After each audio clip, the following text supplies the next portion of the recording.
जोहार हजारीबाग। मैं फैज़ अनवर। सर भाई भाई शाम को आइए ना। ठीक है सर। जोहार हजारीबाग। मैं फैज़ अनवर, आप देख रहे हैं जोहार हजारीबाग। अभी मैं बोलू इमाम जी के घर आया हूँ, जो हजारीबाग से पद्मश्री है, पद्मश्री अवार्डी हैं और आज 80 साल के हो गए हैं। आइए जानते हैं 80 साल के होने के बाद कैसा लग रहा है। एज बढ़ते जा रहा है सर, कैसा लग रहा है? जब आदमी 80 साल में आता है तो जरूर सोचता है कि अब जितना करना है जल्दी करो।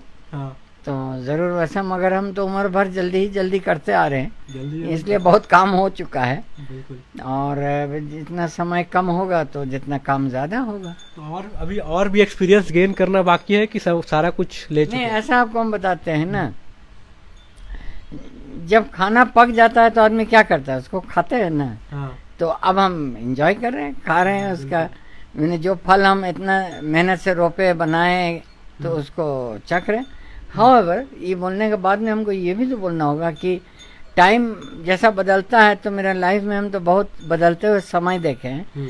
तो अभी का समय जो हम देख रहे हैं जरा कठिन हमको समय लग रहा है। हर चीज़ में, मेरा आर्ट प्रोजेक्ट में भी हम ये इतना प्यार से इतना बड़ा अंतर्राष्ट्रीय प्रोजेक्ट बनाए पेंटिंग का, तो अब सब कोई सब जगह से हमको कंप्लेंट आ रहा है, केवल हजारीबाग से नहीं, पूरा ऑल इंडिया का फिनोमेनन है कि इतना जब आर्ट बनने लगा तो आर्ट का कीमत घटने लगा। तो ये तो खुश खबरी नहीं है। मेरा देखिए टेबल पर पेंटिंग वेंटिंग रखा हुआ है, देखिए 2 महिला मेरा बगल में देखिए बैठे हुए लोग। तो ये गाँव सब से जो आए हैं। पेंटिंग है ये क्या मतलब महिला लोग लाते हैं बनाने के लिए और हम इसको कोशिश करते हैं उन लोगों के लिए बिकवाने के लिए। अच्छा, तो ये जो देखिए महिला लोग अभी जोराकट से आए, रुदन देवी, मालूम है कि नहीं? तो ये सब पेंटिंग क्या अभी बिक नहीं पा रहा है? पहले बिक पाता था। वही तो आपको हम बता रहे हैं कि जो देखिए मार्केटिंग का एक स्ट्रेटजी होती है। हमारा जो आर्ट जो है हजारीबाग का आर्ट इतना फेमस क्यों हुआ, पहले तो ये समझना पड़ेगा। अभी तो सब कोई भाग रहे आगे पीछे, रांची और पटना, और जस्टिन तो परसों आए हुए थे, जिला स्कूल में एक मीटिंग हुआ तो क्या बोर्ड में लगा दे रहे हैं, तो करिकुलम तो ये सब बना रहे हैं। मगर ये अंधे मुंधे दौड़ दौड़ के आप सोचिएगा आर्ट प्रोजेक्ट बनेगा, वैसे नहीं बनता है। आपको पहले देखना पड़ेगा कि आर्ट का महत्व क्या है। हमारा आर्ट में एक नेचुरलनेस था, और वो नेचुरलनेस का मार्केट हम देखे थे कि यूरोप और फॉरेन कंट्री में है, ऑस्ट्रेलिया के जैसा एबरिजिनल पेंटिंग। तो हम बना करके हम एक समझिए कि टेलर मेड डिजाइन बनाए ताकि मेरा हर पेंटिंग बिके। मेरे साथ में हम तो लोग को बोलते थे, लोग यकीन नहीं करते थे कि आज तक हम ऐसा कोई पेंटिंग हाथ में नहीं छुए जो बिका नहीं। तो अब जब समय आ गया नहीं बिक रहा है तो हम तो घबरा रहे हैं, भाई कुछ तो गड़बड़ हो गया है, मैंने मार्केटिंग स्ट्रेटजी अपसेट हो गया। इसका कारण क्या है कि कमर्शियल मार्केटिंग आ गया, अब अंबानी भी इसमें आ गया है। और उन लोग हर कमिश्नरिएट में जाइएगा तो एक दुकान उन लोग खड़ा कर दिए। तो अब क्या हो गया कि ये अब भेलपुरी हो गया, तो भेलपुरी का दाम तो भेलपुरी का होगा। कहीं भी अब वो मतलब मिलना अवेलेबल हो जा रहा है। जब चीजें हर जगह अवेलेबल हो रही हैं तो फिर हम लोग अभी बिरयानी का बात कर रहे थे। देखिए अच्छा बिरयानी रहेगा तो उसका कोई भी कीमत हो सकता है, और जब बिरयानी का भाव भेलपुरी पर आ जाएगा तब तो भेलपुरी के दाम में आपको बिरयानी मिलने लगेगा। तो बिरयानी वाले जो बेचारे पांचों मेरे दोस्त दुकान बंद कर रहे हैं, बोलेंगे आप तो बिजनेस नहीं चल रहा है। देखो business is all about supply and demand. Business का माने है सप्लाई एंड डिमांड। आपका जब सप्लाई ज्यादा हो जाएगा तो डिमांड कम हो जाएगा। तो अब हम देखिए और अभी यहाँ पर अपना तमीम लगाइए अपना कैमरा, वो देखिए कितना अच्छा हमारा। अब ये हम मेन स्ट्रीम में लाने के लिए आर्ट का बात कर रहे हैं कि आर्ट को मेन स्ट्रीम में कैसा लाए, सोहराई को। और वहाँ भी देखिए एक और आपको सोहराई के दिखा रहे हैं उधर। ये पेंटिंग हमको आया है बोकारो से। वहाँ का एक आर्टिस्ट है बोकारो का, वो देखिए वो बोकारो का पेंटिंग एक लटका हुआ है, पुतली का, उसमें गाय है, तो पहचाना रहा है कि सोहराई का है। तो अब हम एक्सपेरिमेंट कर रहे हैं कि मॉडर्न आर्ट से इसमें क्या क्या जुड़ाव हो सकता है कि इसमें एक दिलचस्पी लोग को रहे। क्योंकि जो ट्रेडिशनल जो पेंटिंग है ना, आप मांगते तो एक रोल खोल के देख भी सकते हैं। तो ये सर मैं जैसे 80 साल हो गया आपका, तो इन 40 सालों में तो काफी बदलाव हुआ होगा आपका इस आउटफिट में भी। तो इसमें रुदन कंप्यूटर में जाओ ना, पेंटिंग रखा हुआ लेकर के आओ ना, वो कंप्यूटर वाला कमरा में। तो मेरा क्या कहना है ना कि जब रविंद्रनाथ टैगोर थे तो वो तो कमर्शियली पेंटिंग नहीं कर रहे थे हाँ। शांति निकेतन में, वो तो टीचिंग कर रहे थे। हाँ। मगर उनका भी जो कमर्शियल एस्पेक्ट बंगाल स्कूल का जो था, अवनींद्रनाथ टैगोर जोराशंको से वो करते थे अपना काम। हाँ। नंदलाल बासु भी थे, बड़े बड़े नाम थे उस टाइम का बंगाल स्कूल ऑफ पेंटिंग। तो रविंद्रनाथ जब गए थे अमेरिका तो काउंटो ककुरा को जापान से उठा करके शांति निकेतन लगाए, और शांति निकेतन में उन लोग बंगाल स्कूल ऑफ पेंटिंग को जापानीज स्टाइल में ले गए। अच्छा। तो हम भी पीछे रहने वाला आदमी नहीं है, जब एक काम नहीं होता है तो दूसरा पर चलते हैं। अब देखिए ये सब पेंटिंग आप देखिए, ये आप आर्ट पर जरा सा आंख लगा लीजिए, देखिए कितना सुंदर पेंटिंग। हमको आपको अब बताने की जरूरत नहीं। अब ऐसा ऐसा पेंटिंग यदि नहीं बिकेगा तो आप जरूर पूछिएगा भाई आप क्या गड़बड़ कर दिए। और ये आर्ट आपको नहीं मिलेगा। तो और डीएम का कमिश्नरिएट कवर और ये कवर है, कवर है। मगर ये आर्ट आपको इस क्वालिटी का पेंटिंग आपको नहीं मिलेगा वो सब छोटे छोटे दुकान में जो बना रहे हैं। ये आपका फॉरेन में ये 10-20 हजार रुपए का पेंटिंग। अच्छा। अब ये चीज कोई बोलेगा कि हम 1,500 में बेचेंगे, तब तो हमको अपना दुकान बंद कर देना होगा। मेरा दुकान नहीं, ये महिला को जरा से दिखाइए चेहरा, इनको पूरा झारखंड जानते हैं। हाँ। ये आपका क्या नाम है रोदन आपका? देवी है। रोदन देवी, बहुत महान कलाकार, बहुत महान कलाकार है। तो ये कब से बना रहे हैं आप ये आर्ट? ये तो बहुत पहले से बना रही है। हाँ। हाँ, मम्मी घनी सीखते सीखते पापा तो जुड़ा लेलथुन। हाँ। बस पापे पास काम करते करते हमके 40-50 साल हमें चालू ना। हाँ। हाँ, तो कितना आर्ट बनाए हैं अभी तक, कितना पेंटिंग बना चुके हैं अभी तक? बहुत पेंटिंग। हाँ। हाँ, बहुत और पेंटिंग। कहाँ गई है पेंटिंग लेके? विदेश नहीं गया, मैं कि सब कोनापुर गए। हाँ। दिल्ली तो गई है, दिल्ली गए, बम्बई गए, ये सब पुणे हाँ। हाथी, हायट रीजेंसी में रही है, हाँ, रेडियो से कलकत्ता, रही है। हाँ। दुमका, रांची, उलट पलट, अच्छा। हजारीबाग उलट पलट। मतलब हर जगह गए हैं। हाँ, लोहरदगा, मैंने सब कोना मैंने घूर गई। और यहाँ घर कहाँ पे है? जोराकाट? हाँ, जोरा काटने का घर है। अच्छा। हाँ। तो कहाँ गांव में मतलब मिट्टी वाला घर है वैसे ही कि मट्टी वाला घर है? हवेली बन गया? नहीं, मट्टी वाला घर है। मट्टी वाला है? हाँ, मट्टी वाला है। अच्छा। मट्टी वाला घर नहीं बना रहा है। हाँ, मट्टी। तो देखिए यहाँ पे आर्टिस्ट भी है जो पेंटिंग करके वहाँ पे मेरा घर लाती तो है। एक कला का घर है, आप आइएगा। तो इन कलाई इन का आपको तो जब मिलेगा। कॉमर्शियलाइज हुआ तो इनका जो है वही मेरा कहना वो है। खत्म होते जा रहा है। हम चाह रहे थे कि ये आर्ट कभी कमर्शियलाइज नहीं हो।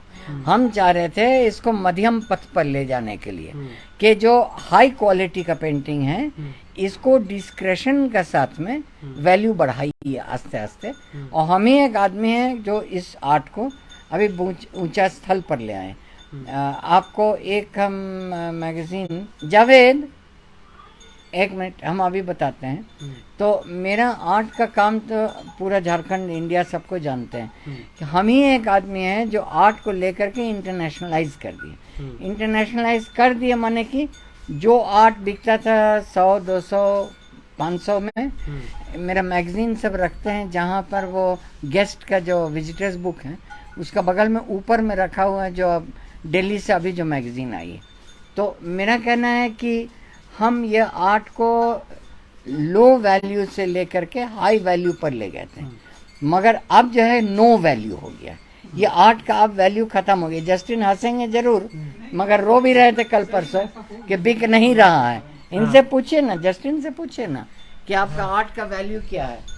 आपको यहाँ सभी तो को जस्टिन लेना है, जैसा काम कर लोगे। बुलू सर बोल रहे हैं एक्सपीरियंस इतना साल से जावेद, कि जो आर्ट था, नेचुरल जो आर्ट था सोहराई और खोवर, उसकी महत्वता अब खत्म होते जा रही है। क्या सही बात है ये? हाँ, ऐसा है कि इस आज के दौर में हम लोग का जो थोड़ा होना चाहिए। एक तरह से कहते हैं कि इसका जो समाज के प्रति इसके समझ जो था तो वो अब अभ्रंश हो गया। अच्छा। और अभ्रंश होने के कारण इसमें जो हमारा मान लीजिए कि जो बोलते हैं इसका क्लाइंट था वो म्यूजियम और आर्ट गैलरीज के लेवल का था।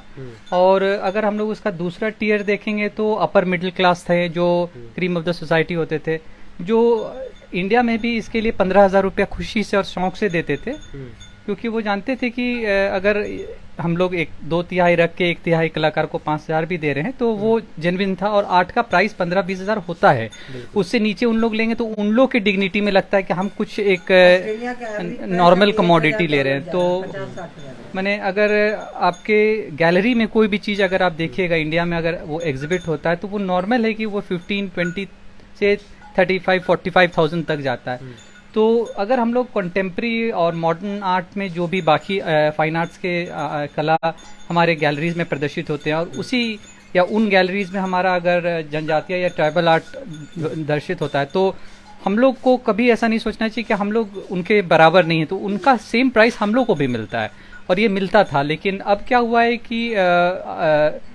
हमारे आर्टिस्ट का जो एक तरह से बीच में 5-10 साल में शोषण नहीं बोलेंगे, उनका भी पैसे की आवश्यकता था, जो एक अभ्रंश रूप निकल गया ना, वो हम लोग हो सकता है कि इसका अवेयरनेस में दीवार रंगे ताकि एक जागरूकता आए, इसमें प्रशासनिक जिज्ञासा जागी जो एक तरह से सोई हुई थी, इसमें सरकार को भी हम लोग एक तरह से टटोले और झिंझोड़े तो वो भी जागे। लेकिन वो जब कलाकारों को अवसर मिलने लगा, तो जैसे अभी हमारे बीच में जो कलाकार हैं जो काफ़ी उनके कला को विदेशों में सराहना जाता है ना, तो वो कलाकार जैसे रुधन जी हैं या इनका कला 45, 40, 50, 60 कुछ में भी बेच सकते हैं क्योंकि वो जगह पा लिया है विदेश में, है ना। लेकिन हम लोग के देश में इनका काम के लिए कोई 4,000, 5,000 देना भी नहीं मांगता है। नहीं तो पहले तो ये भी नहीं था ना कि जैसे समनालय में पेंटिंग हो रही है, तो रेलवे स्टेशन में हो रही है। हाँ, हम अभी तो आ ही रहे थे कि अब इसीलिए जो हम लोगों की तरफ से जैसे अलका और हमारे तरफ से था कि हम लोग विरासत जब 2008 में बनाए और 2018 जब 10 साल के बाद हम लोग को सोहराई समिति बनाना पड़ा, तो वो 10 साल के क्रम में जो हम लोग महिला कलाकारों के साथ खिलवाड़ नहीं किए, उनको एक बहुत बड़ा अवसर दिए क्योंकि तब तक वो लोग गांव में ही सीमित थे। वो 10 साल में वो लोग गांव के बाहर शहरों में आए, ये मेरे पिताजी नहीं कर सके थे और वो शहर में तो आए। हम नहीं कर सके थे, हम पूरा दुनिया घुमाए। हाँ, तो आप दुनिया घुमाए ना, 2-4 घुमा, पार्वती नहीं घूमी, तो वही ना, जो हुआ सो हुआ। हाँ, तो वही हम कह रहे हैं। तो पिताजी का कहना है कि उसके चलते तुम जो इन लोग को शहर घुमा दिए तो इन लोग एक्सपोज हो गया और एक नॉर्मल चीज बन गया। मैंने कहते हैं एक नॉर्मल चीज बना, लेकिन एक रिकॉग्निशन ज्यादा मिला। मुझे ऐसा लगता है कि एक जीआई टैग, उसके बाद लोग पहचानने लगे कि सोहराई और खोवर क्या होता है। ये पहले लोग विदेश में जानते थे, अब शहर इंडिया में जानने लगे। और उसके बाद जैसे कि आप बोल रहे हैं कि यहाँ पर समरालय में इनका काम मिल रहा है, हाँ। तो ये सब एक तरह से सरकारी तंत्र के तहत हुआ है, जो भी हुआ है, क्योंकि वो लोग इसको पॉपुलर बनाने मांग रहे थे। लेकिन जैसे मेरे पिताजी का कहना है कि ये एक पॉपुलर आर्ट नहीं है और अभी ये एक नया पटल पे आ गया है, क्योंकि हमारे बीच में जो इसके प्रति समाज में और जो बाहर से सैलानी या विजिटर आते हैं, तो झारखंड से एक माने करप्ट एक क्या बोलेंगे फेक आर्ट को का समझ लेकर के वो चले जाते हैं। जितना दीवार में देखते हैं वो सोहराई है, तो वो एक फेक आर्ट का समझ सोहराई के रूप में ले जा रहे हैं। तो इसीलिए हम लोग का NIS की तरफ से, national institute for open school की तरफ से पहल हुआ कि हम लोग एक सिलेबस बनाएंगे तो लोग जानेंगे कि ये पर्टिकुलर आर्ट इस फॉर्मेट में होता है, इसके ये कलर्स होते हैं और ये 8 या 10 या 20, 40 आर्टिस्ट ही हैं, जिसके कारण ये पूरा कला पूरे विश्व में फेमस हुआ।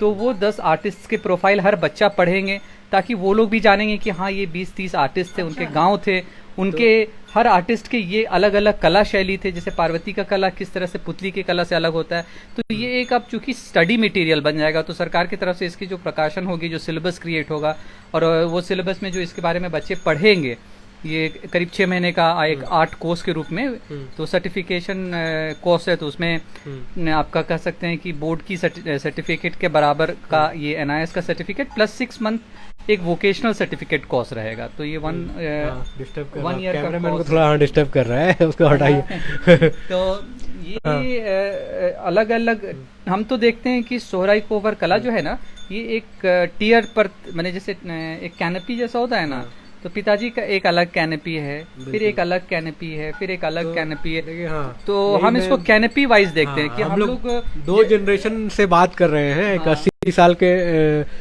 बुलू इमाम सर और हाँ, हम इन्होंने पेंटिंग निकाल करके उसको हम अगर सही जगह ले जाएंगे, सिर्फ 4-5 पेंटिंग, तो हम हो सकता है 4-5 लाख निकाल लेंगे, सिर्फ 4-5 पेंटिंग, क्योंकि उसके पीछे एक नैरेटिव होगा, है ना। और वो नैरेटिव मेरा क्यूरेटेड नैरेटिव होगा। हम केवल चंद 10 शब्द बोलेंगे और वो पेंटिंग हम उसका वो दाम ले आएंगे जितना आप लोग मिल करके यहाँ उतना साल भर में नहीं कमा सकेंगे। तो वही देखिए, हम लोग एक जनरेशन मेरे बाएं साइड में है 80 साल के बुलू इमाम सर, जो विदेशों में सुराई आर्ट को इतना पॉपुलर किया कि वहाँ म्यूजियम में यहाँ की जो आर्टिस्ट हैं महिलाएं गांव-गांव से वहाँ तक जाके प्रदर्शनी किया।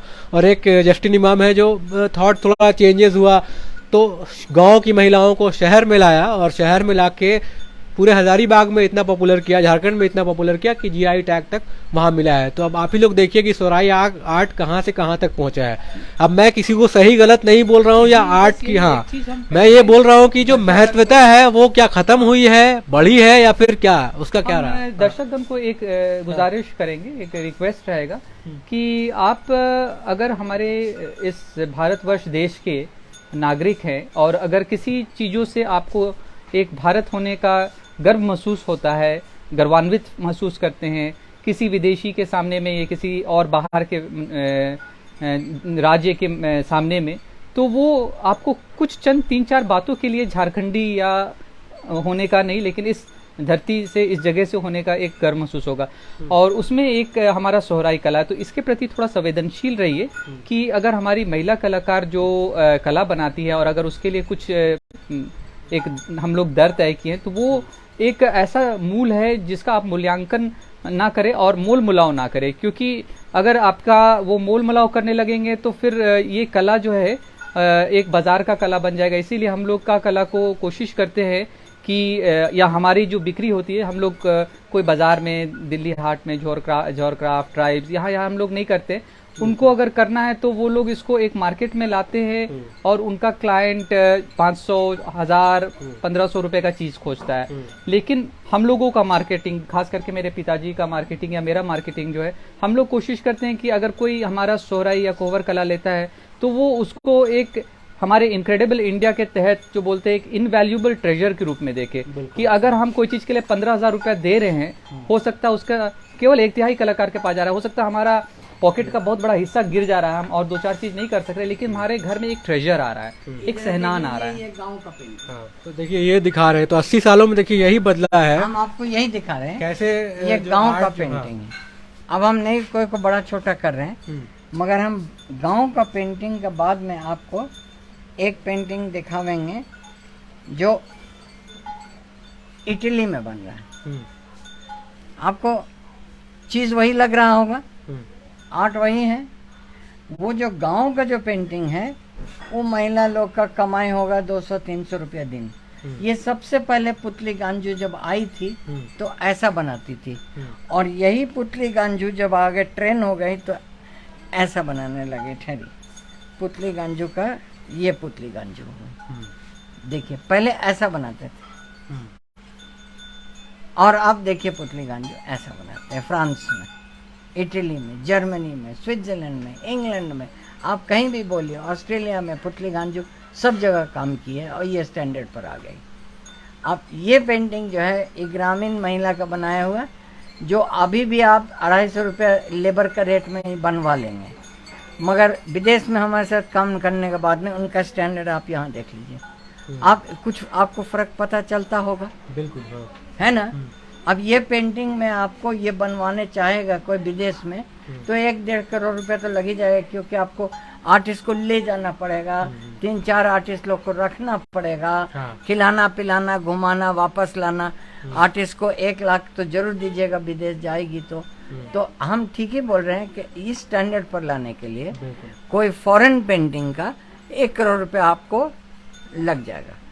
तो ये किताब में सारी वो ये आपका जो दिल्ली का एक मैगजीन है, आर्ट एंड डील, ये आपका art consult gallery Siddharth Tagore का है, एक बहुत फेमस ये आपका मैगजीन है। इसमें सोहराई के और इसमें अभी जो है फॉरेस्ट मैन बुलू इमाम यहाँ एक आर्टिकल निकली है। जस्टिन बहुत जल्दी हमसे गुस्सा हो जाते हैं, संगा करते हैं क्या?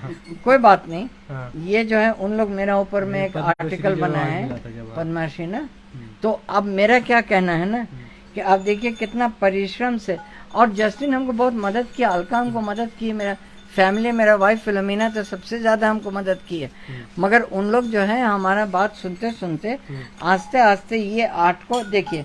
ये कनाडा में ओटावा में नेशनल गैलरी ऑफ कनाडा का पेंटिंग है। ये बहुत बड़ा प्रोजेक्ट, छोटा प्रोजेक्ट नहीं है। मैंने ये 1 महीना का काम 4 महिला लोग काम किए हैं। आपका अबाडकोने एक्सिबिशन ओटावा में, जिसमें कि 70 आर्टिस्ट लोग 40 मुल्क से जुड़ करके आर्ट बनाए थे। और अब आप देख सकते हैं कि ये आर्ट अब कौन स्टैंडर्ड पर हम ले आए हैं। तो जब बोलते हैं कि हजारीबाग का कला बहुत कीमती कला है और बहुत मशहूर कला है, देखिए फिलोमिना बात काम कर रही है कनाडा में, क्लोज अप देख लीजिए। तो ये एनवायरनमेंट आप देख लीजिए। अब हम नहीं बोल रहे हैं कि जो अभी हम लोग जो देखें रुधन देवी कि वो बैकवर्ड आर्टिस्ट, हम ये नहीं बोल रहे, क्योंकि रुधन देवी ही के जैसे आर्टिस्ट लोग जाके कनाडा और फ्रांस और जर्मनी में नाम कमाए। मगर बात है कि आप किस जगह में आर्ट को ले जा रहे हैं। आप इसको चीप आर्ट बना रहे हैं या एक्सपेंसिव आर्ट बना रहे हैं। और हम कोशिश किए थे कि इस आर्ट को एक्सपेंसिव आर्ट करें, रखना और एक्सक्लूसिव रखना है। मेरा कारण द मालो, आइए, ये मालो देवी आगे बहुत फेमस आर्टिस्ट है। आइए मालो, आपको एक एक आर्टिस्ट यहाँ मिलेंगे। एक से एक आर्टिस्ट यहाँ पे है। मालो देवी घर हम लोग गए हैं एक बार। आप अपना जंगल में कहीं पे घर है आपका ना? हाँ, एकदम प्योर जंगल में। प्योर जंगल हाँ, में। तो देखिए, और रोडे साइड है। बैठ जाइए। हाँ, आप पेंटिंग दिखाइए। देखिए ये जंगल में घर है इनका। आप आर्ट बनाती है, अभी भी बना रही है आर्ट? हाँ, पूरा बनाती है पूरा। अभी ये तो लाई थे। आप कहाँ कहाँ गई है? हम बाप रे, अभी ये आधा घंटा लगेगा हमको बोलने की, इतना घूमिए ने हाँ, कि पता नहीं।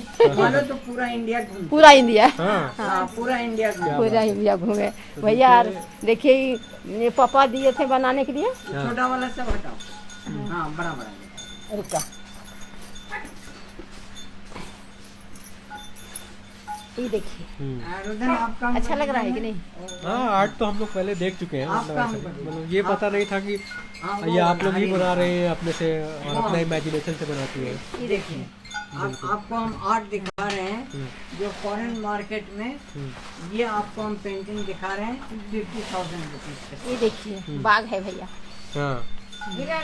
हाँ, हाँ, अब वो भी दीजिए हमको, बाग दीजिए। ये सब 50,000 से कम का पेंटिंग नहीं है। ये देखिए, मोर है। ये सब 50,000 से कम का नहीं है। बिल्कुल। कहीं भी दुनिया में इसको बेचिएगा आपको मिलना चाहिए। मगर अब जो है ये आर्ट मार खा रही है। बिल्कुल। और हमरा पूछना है कि क्यों मार खा रही है। माने हम लोग कोई गलती कर रहे हैं? सुन रहे डॉन, तो क्या करें हम लोग? हाँ। कैसे जिए बताइए? क्योंकि तो बाजार में जो बना रहा है वो ठीक नहीं बना रहा है सब। ये नहीं, बाजार में बना रहे ठीक, हाँ। बिक्री ना हो रहा है। ये बात नहीं हो हाँ, नहीं हो रहा है। नहीं हो रहा है। क्योंकि बात है ना, सामान तो अच्छे है, मनेर का लड्डू मनेर में मिलेगा, हजारीबाग में नहीं मिलेगा। नहीं मिलेगा। तो बात है कि ये ओरिजिनल चीज को ओरिजिनल क्वालिटी पर आपको रखना होगा। हाँ, और आप देख रहे हैं क्या स्टैंडर्ड है ये क्वालिटी का। बड़े बड़े लोग खरीदते थे। हमारा जो है गॉडरेज कलेक्शन में, मेरा बहुत बड़ा कलेक्शन है बॉम्बे में, एसपी गॉडरेज का। ये टाइप का म्यूजियम में भी गए हैं। बिल्कुल। तारीफ करने की तो जरूरत नहीं है, तारीफ नहीं, वो सबको तो हम लोग मालूम देख ही रहे है, हैं। सबको मतलब मालूम है।